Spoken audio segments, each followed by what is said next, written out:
कुंभ मेला शुरू होने वाला है। सहस्रशीर्षा पुरुषाः सहस्राक्ष सहस्रपात्।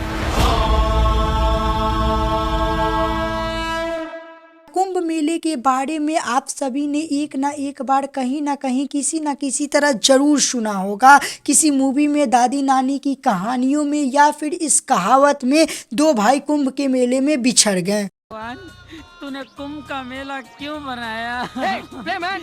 कुंभ मेला इस साल 13 जनवरी से 25 फरवरी तक उत्तर प्रदेश के प्रयागराज में आयोजित होने वाला है। इस साल होने वाला कुंभ अपने आप में बहुत अलग है। यह एक महाकुंभ है जो कि 144 सालों में होता है।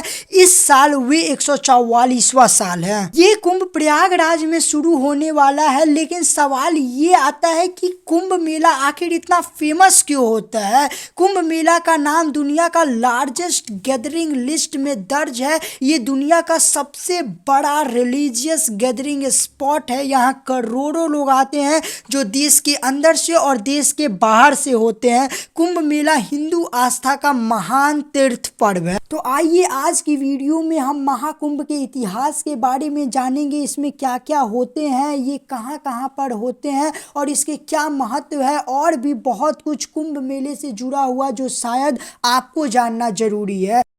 अग्रान गिड़नक तकनक दुम तिट तक गति धनधा। अग्रान गिड़नक तकनक दुम तिट तक गति धनधा।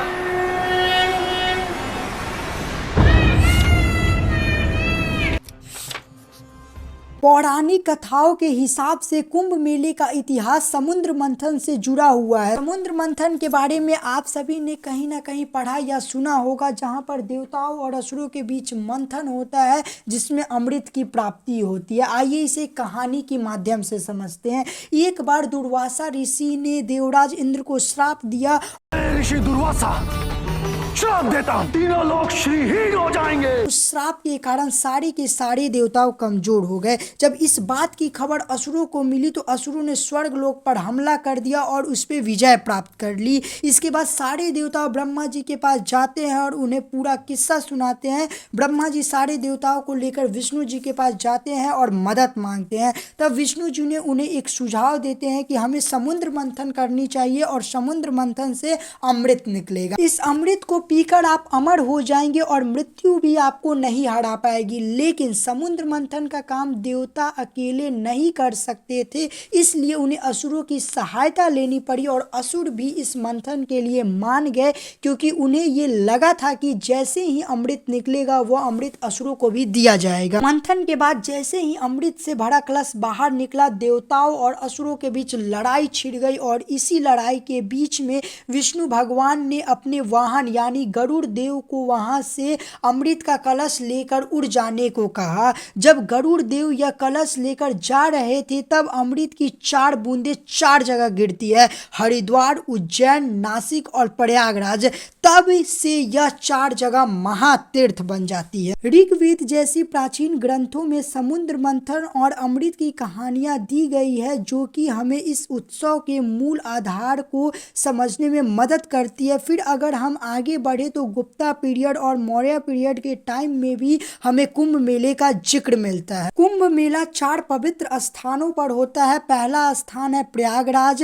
प्रयागराज त्रिवेणी संगम के लिए जाना जाता है। यहाँ पर 3 पवित्र नदियां मिलती है, गंगा, जमुना और काल्पनिक सरस्वती। दूसरा स्थान जहाँ पर कुंभ आयोजित होता है वो है हरिद्वार। यहाँ पर पवित्र गंगा नदी पहाड़ों से होकर आती है, जहाँ पर लोग गंगा स्नान करते हैं अपने मन और आत्माओं के शांति के लिए। गंगा नदी के अलावा हरिद्वार अपनी शांति और आध्यात्मिक ऊर्जा के लिए भी जाना जाता है। फिर आता है तीसरा स्थान नासिक, जो गोदावरी नदी के किनारे पर स्थित है। यहाँ पर भी बहुत सारी धार्मिक मान्यताएं और पुराणों की कहानी है। और चौथा कुंभ स्थान है उज्जैन। उज्जैन शिप्रा नदी के किनारे स्थित एक शहर है जिसका धार्मिक और आध्यात्मिक इतिहास है। कुंभ मेला इन 4 स्थानों में से किसी एक स्थान पर लगेगा, यह डिसाइड किया जाता है एस्ट्रोनॉमी इकोनॉमिकल अलाइनमेंट के हिसाब से, जो कि 12 साल में होता है। यह टाइम डिपेंड करता है on the position of celestial bodies,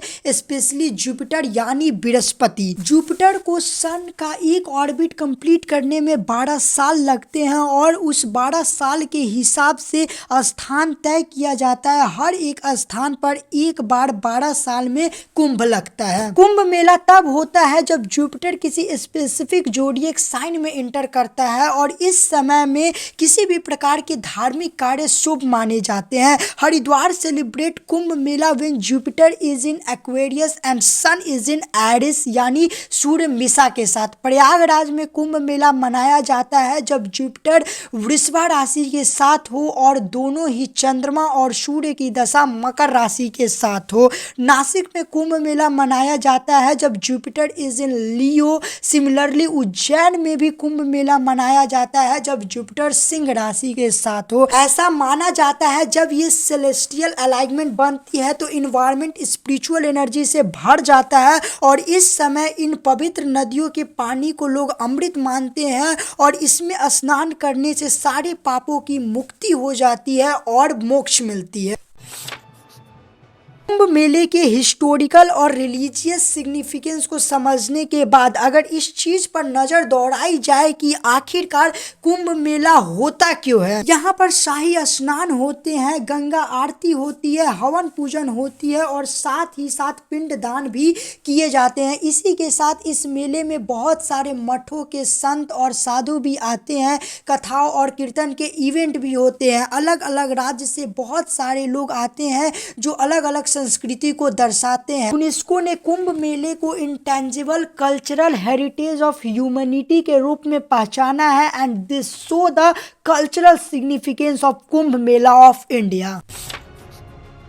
कुंभ मेला की सिग्निफिकेंस सिर्फ रिलीजियस पर्सपेक्टिव तक ही सीमित नहीं है। अगर हम इसे इकोनॉमिक पर्सपेक्टिव से देखने की कोशिश करें तो कुंभ मेले के दौरान लाखों लोग एक जगह से दूसरी जगह ट्रैवल करते हैं जिससे ट्रैवल इंडस्ट्री को बूस्ट मिलती है और इकोनॉमी को बहुत बड़ा सपोर्ट मिलता है। अगर इसे डाटा के अनुसार समझने की कोशिश करें तो 2019 के कुंभ मेले को ऑर्गेनाइज करने के लिए सरकार ने 4,236 करोड़ खर्च किए थे, लेकिन इस कुंभ मेले में जो इकोनॉमिकल वैल्यू जनरेट हुई वे 1,20,000 करोड़ रुपए थी। साथ ही साथ एक अकेले कुंभ मेले में 6 लाख लोगों को जॉब मिली थी। सिर्फ हॉस्पिटल इंडस्ट्री की बात की जाए तो 2.5 लाख जॉब जनरेट हुई थी। इस पूरे इवेंट से लोकल बिजनेस को बहुत बूस्ट मिलता है। छोटे से वेंडर से लेकर बड़े बड़े रेस्टोरेंट को काफ़ी सारा काम मिलता है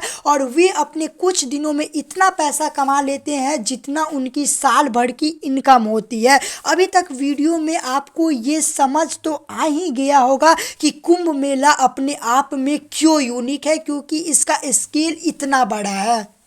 दोस्तों ये कुंभ सिर्फ एक त्यौहार नहीं, भारत की संस्कृति, भारत की आस्था और भारत के इतिहास को दर्शाता हुआ जीवंत प्रतीक है। ये कुंभ मेला सिर्फ भारत के लिए नहीं पूरे विश्व के लिए एक मिसाल है कि कैसे लोग एक साथ एक सूत्र में बंध के एक आस्था का प्रमाण देते हैं। क्या आप भी इस साल कुंभ मेले में जाने वाले हैं? कमेंट सेक्शन में जरूर बताइए। ऐसे ही इंफॉर्मेटिव वीडियो के साथ मिलेंगे फिर। बोलिए जय श्री राम।